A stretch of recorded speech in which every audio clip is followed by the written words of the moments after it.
ನನ್ನ ಹೆಸರು ಅದಿತಿ. ನಾವು ಮದುವೆಯಾಗಿ ಅದಾಗಲೇ 5 ವರ್ಷ ಕಳೆದಿತ್ತು. 5 ವರ್ಷ ಕಳೆದರೂ ನಮಗೆ ಮಕ್ಕಳಾಗಿರಲಿಲ್ಲ.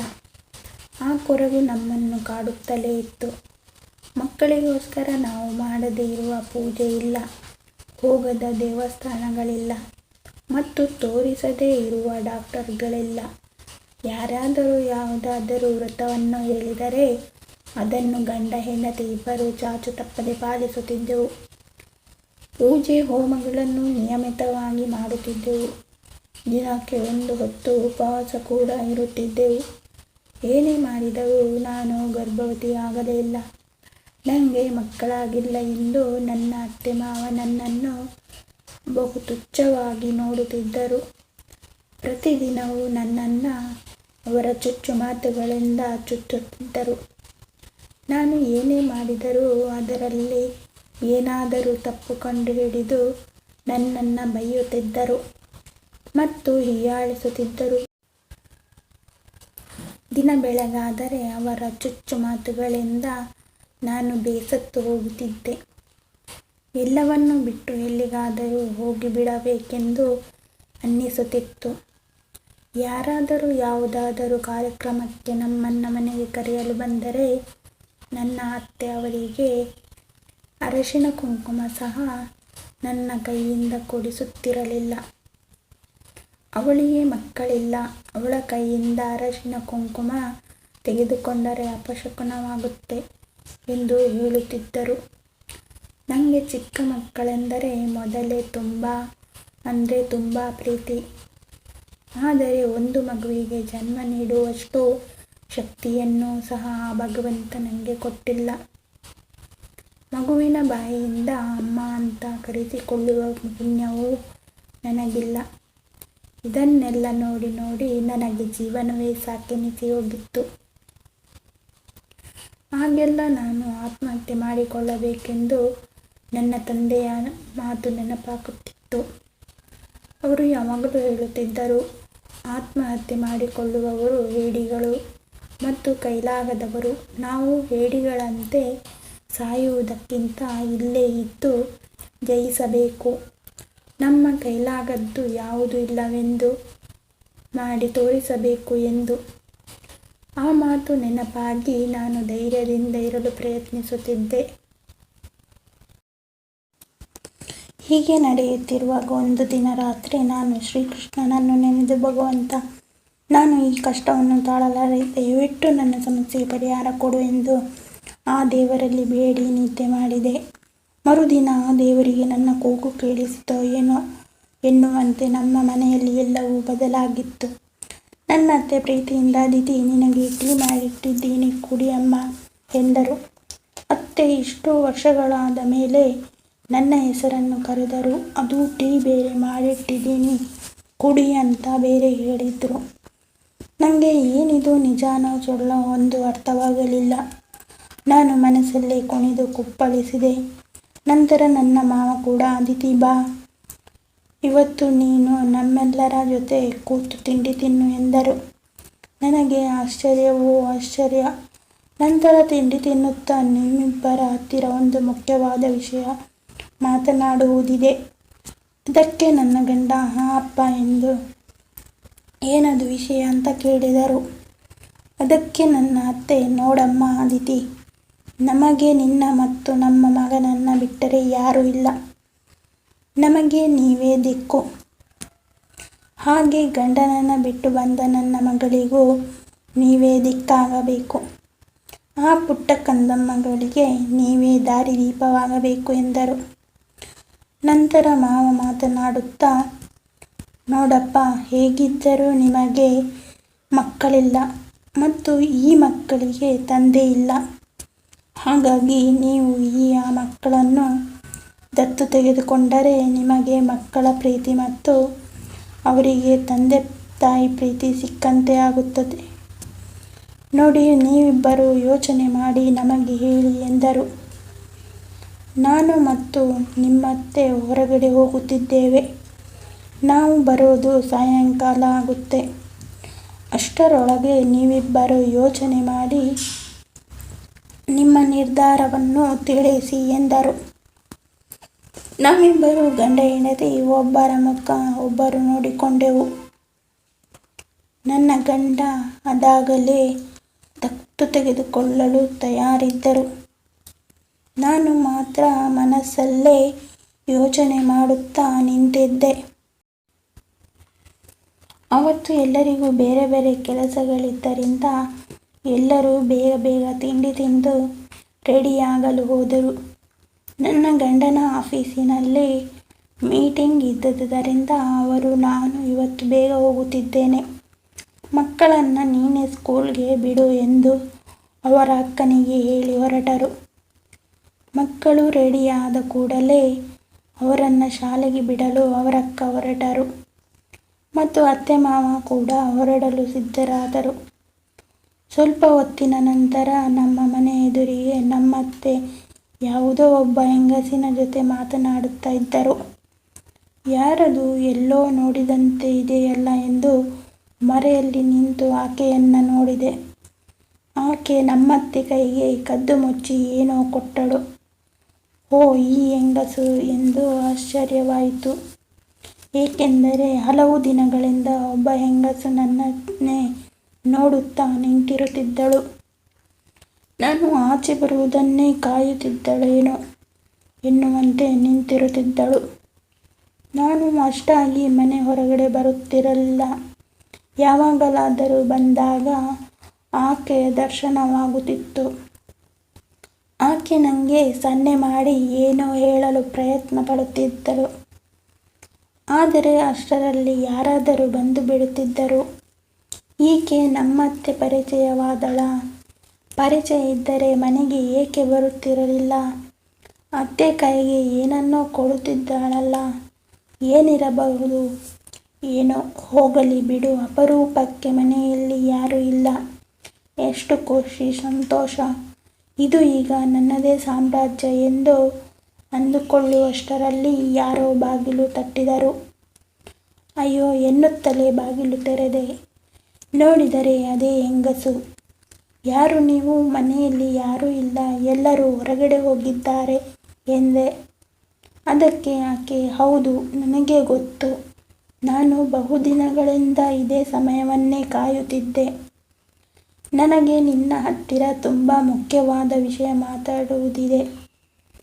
ಬಾ, ಕುಳಿತುಕೋ ಎಂದಳು. ಅವಳು ನನ್ನನ್ನು ನೋಡಿ ಗಳಗಳನೆ ಅಳಲಾರಂಭಿಸಿದಳು. ನೋಡಮ್ಮ, ನಾನು ಹಲವು ಪಾಪಕರ್ಮಗಳನ್ನು ಮಾಡಿಬಿಟ್ಟೆ. ಅನೇಕ ಹೆಣ್ಣು ಮಕ್ಕಳ ಕಣ್ಣೀರಿಗೆ ಕಾರಣವಾಗಿಬಿಟ್ಟೆ. ಅದಕ್ಕಾಗಿ ದೇವರು ನನಗೆ ದೊಡ್ಡ ಶಿಕ್ಷೆಯನ್ನೇ ಕೊಟ್ಟ. ಮಾಡಿದ ಕರ್ಮ ನಮ್ಮನ್ನು ಸುಮ್ಮನೆ ಬಿಡಲಿಲ್ಲ. ಮೊನ್ನೆ ಅಷ್ಟೇ ನನ್ನ ಮಗಳು ಅವಳ 1 ವರ್ಷದ ಮಗುವನ್ನು ಕಳೆದುಕೊಂಡಳು.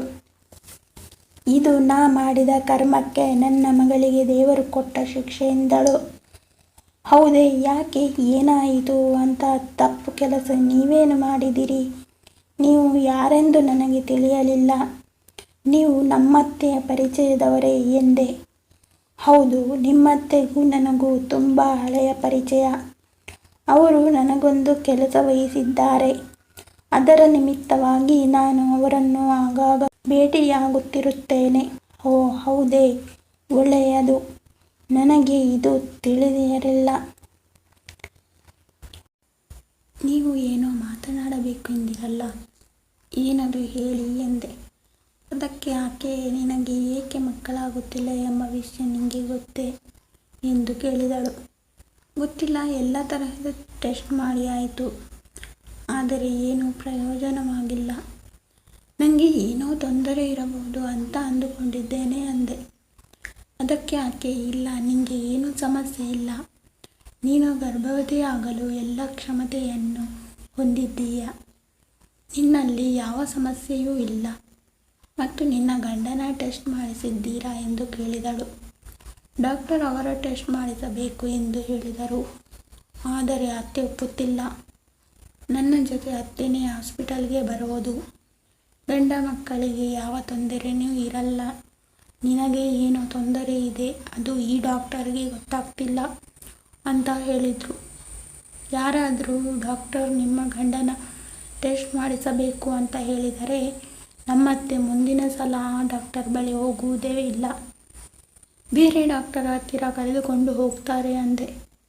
ಹಾಗಿದ್ದರೆ ನಿನ್ನ ಗಂಡನನ್ನು ಯಾವ ವೈದ್ಯರು ಪರೀಕ್ಷೆ ಮಾಡಿಲ್ಲ ಎಂದಾಯಿತು. ಹೌದು, ಯಾರೂ ಮಾಡಿಲ್ಲ. ನೀವೇಕೆ ಈಗ ಅದರ ಬಗ್ಗೆ ಹೇಳುತ್ತಿರುವಿರಿ? ನನ್ನ ಗಂಡನಿಗೆ ಯಾವ ಸಮಸ್ಯೆಯೂ ಇಲ್ಲ. ಏನಾದರೂ ಸಮಸ್ಯೆ ಅಂತ ಇದ್ದರೆ ಅದು ನನ್ನಲ್ಲಿದೆ ಎಂದೆ. ಅದಕ್ಕೆ ಯಾಕೆ? ನೀನು ತುಂಬ ಮುಗ್ಧ ಹುಡುಗಿ. ಹಾಗಾಗಿಯೇ ಅಲ್ಲವೇ ನಿನ್ನನ್ನು ಇವರೆಲ್ಲ ಸೇರಿ ಇಷ್ಟು ವರ್ಷದಿಂದ ಮೋಸ ಮಾಡುತ್ತಾ ಬಂದಿರುವುದು ಎಂದಳು. ಏನು ಮೋಸವೇ? ಯಾರು ಯಾರಿಗೆ ಮಾಡುತ್ತಿದ್ದಾರೆ? ಸರಿಯಾಗಿ ಬಿಡಿಸಿ ಹೇಳಿ ಅಂದೆ. ಅದಕ್ಕೆ ಯಾಕೆ? ನೋಡಮ್ಮ, ನಿಮ್ಮ ಅತ್ತೆ ಮಾವನಿಗೆ ನಿನಗೆ ಮಕ್ಕಳಾಗುವುದು ಇಷ್ಟ ಇಲ್ಲ. ನಿಮಗೆ ಮಕ್ಕಳಾದರೆ ಅವರ ಮಗಳ ಮಕ್ಕಳನ್ನು ನೋಡಿಕೊಳ್ಳುವವರು ಯಾರು?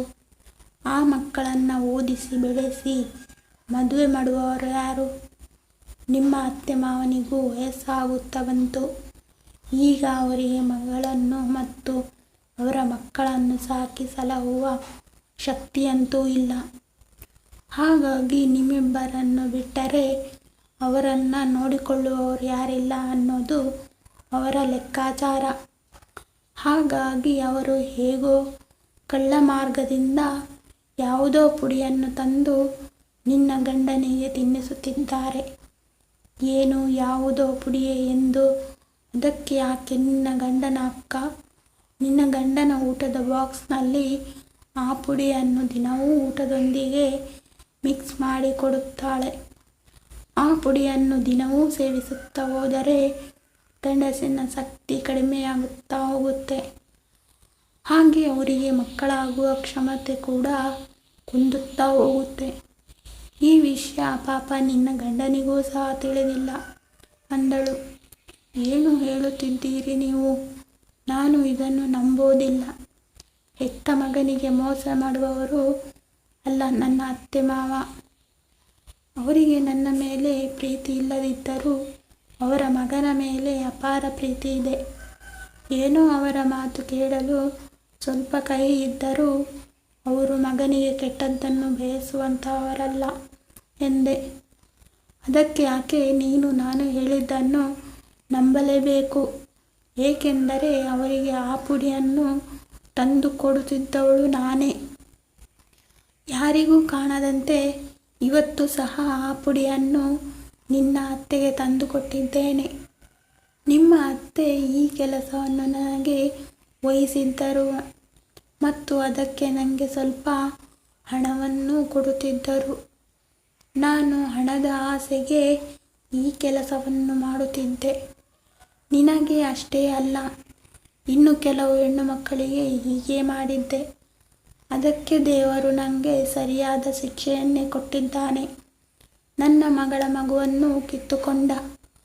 ನಾನು ಈಗಲೂ ಬದಲಾಗದೇ ಇದ್ದರೆ ಆ ದೇವರು ನನ್ನ ಮಗಳ ಇನ್ನೊಂದು ಮಗುವನ್ನು ಖಂಡಿತ ಕಿತ್ತುಕೊಳ್ಳುತ್ತಾನೆ. ನನ್ನ ತಪ್ಪಿನ ಅರಿವು ನನಗಾಗಿದೆ. ಹಾಗಾಗಿ ನಾನು ನಿನ್ನಲ್ಲಿ ಸತ್ಯವನ್ನು ಹೇಳಲು ಬಂದಿರುವೆ ಎಂದಳು. ಇದನ್ನು ಕೇಳಿದ ನನಗೆ ತಲೆ ಸುತ್ತಿದಂತಾಯಿತು. ಆಕಾಶವೇ ಕಳಚಿ ಬಿದ್ದಂತಾಯಿತು. ನಮ್ಮ ಮನೆಯವರೇ ನನಗೆ ಮೋಸ ಮಾಡುತ್ತಿದ್ದಾರೆ. ಅದರಲ್ಲೂ ನನ್ನ ಗಂಡನ ಅಕ್ಕ. ಅವರನ್ನಂತೂ ನಾನು ತುಂಬ ನಂಬಿದ್ದೆ. ಅವರು ನನಗೆ ಹೀಗೆ ನಂಬಿಕೆ ದ್ರೋಹ ಮಾಡ್ತಾರೆ ಅಂದರೆ ನನಗೆ ನಂಬಲು ಸಾಧ್ಯವೇ ಇಲ್ಲ ಅಂದೆ. ಅದಕ್ಕೆ ಯಾಕೆ? ನಾನು ಹೇಳಿದ್ದು ನನ್ನ ಮಗಳ ಆಣೆಗೂ ಸತ್ಯ.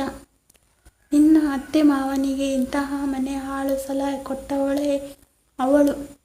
ನಿನಗೆ ಮಕ್ಕಳಾದರೆ ನಿನ್ನ ಅತ್ತೆ ಮಾವನ ಆಸ್ತಿ ಆ ಮಕ್ಕಳಿಗೆ ಸಿಗುತ್ತೆ ಹೊರತು ತನ್ನ ಮಕ್ಕಳಿಗೆ ಸಿಗೋದಿಲ್ಲ. ತನ್ನ ಮಕ್ಕಳು ಬೀದಿ ಪಾಲಾಗುತ್ತಾರೆ ಅನ್ನೋ ಕಾರಣಕ್ಕೆ ನಿನ್ನ ಅತ್ತೆ ಮಾವನ ತಲೆಯನ್ನು ಕೆಡಿಸಿ ಅವರ ಕೈಯಿಂದ ಇಂತಹ ಪಾಪದ ಕೆಲಸ ಮಾಡಿಸುತ್ತಾ ಇದ್ದಾಳೆ. ಅವಳ ಮಕ್ಕಳನ್ನು ಹೇಗಾದರೂ ನೀವು ದತ್ತು ತೆಗೆದುಕೊಳ್ಳುವಂತೆ ಮಾಡಿ ಹಳೆಯ ಗಂಡನಿಗೆ ಡೈವರ್ಸ್ ಕೊಟ್ಟು ಇನ್ನೊಂದು ಮದುವೆಯಾಗಬೇಕು ಅಂತಿದ್ದಾಳೆ ಅವಳು. ಇದನ್ನು ಕೇಳಿದ ನನಗೆ ತಡೆಯಲಾರದ ಕೋಪ ಬಂತು. ಓ, ಅದಕ್ಕೆ ಆಕೆ ಒಂದು ದಿನವೂ ಬೇಸರ ಪಟ್ಟುಕೊಳ್ಳದೆ ನನ್ನ ಗಂಡನಿಗೆ ದಿನವೂ ಊಟದ ಬಾಕ್ಸ್ ಹಾಕಿಕೊಡುತ್ತಿದ್ದಳು. ಎಂಥ ನೀಚ ಹೆಣ್ಣು ಆಕೆ ಎನ್ನುತ್ತಿದ್ದಂತೆ ಯಾರೋ ನಮ್ಮ ಮಾತನ್ನು ಕದ್ದು ಕೇಳುತ್ತಿರುವ ಅನುಭವವಾಯಿತು. ಕಿಟಕಿಯನ್ನು ಸ್ವಲ್ಪ ಸರಿಸಿ ನೋಡಿದರೆ ಅದು ನನ್ನ ಗಂಡನ ಅಕ್ಕ. ಆಕೆ ಅದಾಗಲೇ ಆ ಹೆಂಗಸು ನನ್ನ ಜೊತೆ ಮನೆಯಲ್ಲಿರೋದನ್ನು ಅವಳ ಅಪ್ಪ ಅಮ್ಮನಿಗೂ ತಿಳಿಸಿದ್ದಳು. ನನ್ನ ಅತ್ತೆ ಮಾವ ಎದ್ದನು ಬಿದ್ದನು ಎನ್ನುತ್ತಾ ಓಡೋಡಿ ಬಂದರು. ಮೂವರು ಬಂದು ಬಾಗಿಲು ಬಡಿಯಲು ಶುರು ಮಾಡಿದರು. ಪಾಪ ಆ ಹೆಂಗಸು ಈಗ ನಾನೇನು ಮಾಡಲಿ, ಹೇಗೆ ಇವರಿಂದ ತಪ್ಪಿಸಿಕೊಳ್ಳಲಿ ಅಂತ ಯೋಚನೆ ಮಾಡುತ್ತಾ ನಿಂತು ಬಿಟ್ಟಳು.